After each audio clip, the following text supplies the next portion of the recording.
안녕하세요. 3분 안과입니다. 녹내장 진단을 받으신 분들 중 혹시 녹내장 환자는 어떤 운동을 피해야 하는지, 또 술, 담배는 해도 되는지, 커피는 마셔도 되는지 등에 대해 많이들 궁금해 하실 거라 생각합니다. 오늘은 그 궁금증에 대해 알아보는 시간입니다. 바로 시작하겠습니다. 심폐기능 등 전신 건강에 도움이 되는 유산소 운동에는 걷기, 뛰기, 자전거 타기 등이 있습니다. 이러한 유산소 운동은 안압을 낮춰 녹내장 치료에 도움이 되는 것으로 알려져 있습니다. 그러나 대표적인 유산소 운동인 수영을 할 때에는 운동 자체보다는 수경에 의해 눈 주변이 눌려 안압이 상승할 수 있어 주의가 필요합니다.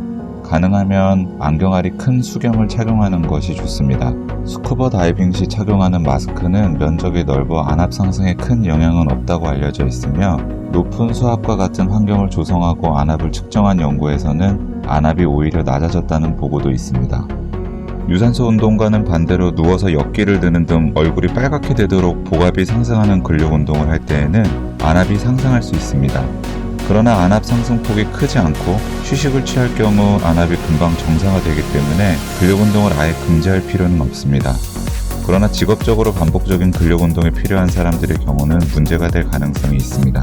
특히 안압 상승과 연관된 대표적인 운동 또는 자세로 꼽는 것은 바로 물구나무 서기입니다. 요가를 하면서 또는 헬스장에서 거꾸로 매달리는 기구에 올라가 물구나무 서기를 많이 하시는데, 물구나무 서기를 할 경우 많게는 안압이 30까지도 오를 수 있다고 합니다. 역시나 취미로 하는 경우 크게 문제가 되지 않지만 녹내장 단계가 심한 환자일 경우 주의가 필요합니다. 담배는 시신경 혈류에 문제를 일으키고 산화 스트레스를 일으켜 녹내장의 발병과 진행에 영향을 줄 가능성이 있어 반드시 중단해야 하며, 음주가 녹내장에 어떤 영향을 주는지에 대해 연구마다 결과가 차이가 있어 아직 음주와 녹내장 사이에는 강한 연관성이 없는 것으로 생각되지만, 지나친 음주는 역시 만병의 근원이므로 자제하는 것이 좋겠습니다. 커피는 짧은 시간 안압을 상승시킬 수 있다고 알려져 있습니다. 녹내장이 있는 경우 안압 상승의 가능성이 더 높다고 하는데요.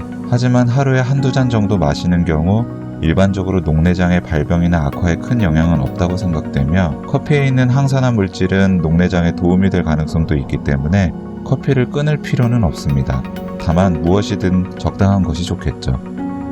그 밖에 넥타이를 꽉 조여매는 것이 안압을 상승시킬 수 있지만 대체로 15분 정도 지나면 다시 정상화될 수 있어 큰 문제는 없다고 하며, 관악기 중 트럼펫처럼 소리를 낼 때 저항이 심해 얼굴이 빨개질 수 있는 악기들은 연주하는 동안 안압이 상승합니다. 단시간 취미로 악기를 부는 것은 문제가 없겠지만 실제로 직업적으로 관악기를 부는 연주가의 경우엔 녹내장이 악화될 위험이 될 수 있습니다. 비만은 높은 안압과 연관이 있다는 연구들이 있지만 비만과 녹내장의 관계는 연구마다 결론이 차이가 나기 때문에 한마디로 요약하기는 어렵습니다.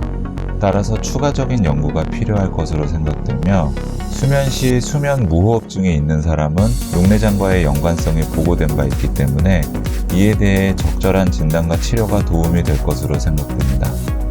잠자는 자세 또한 안압에 영향을 줄 수 있는데, 옆으로 누워서 잘 경우 아래쪽에 위치한 눈의 안압이 올라가고 녹내장이 더 심해질 수 있기 때문에 가능하면 바로 누워서 자거나 녹내장이 덜 심한 쪽 눈을 아래로 가도록 하고 자는 것이 도움이 될 수 있겠습니다. 지금까지 녹내장에 영향을 줄 수 있는 생활 습관에 대해 알아봤습니다. 지나치게 습관을 교정하기 위해 고통받으실 필요는 없지만 녹내장을 관리하는 데 분명 도움이 될 만한 정보들이니 이번 기회에 기억해 두시면 좋을 것 같습니다. 도움이 되셨다면 구독 부탁드리고 다음 영상으로 찾아뵙겠습니다. 감사합니다.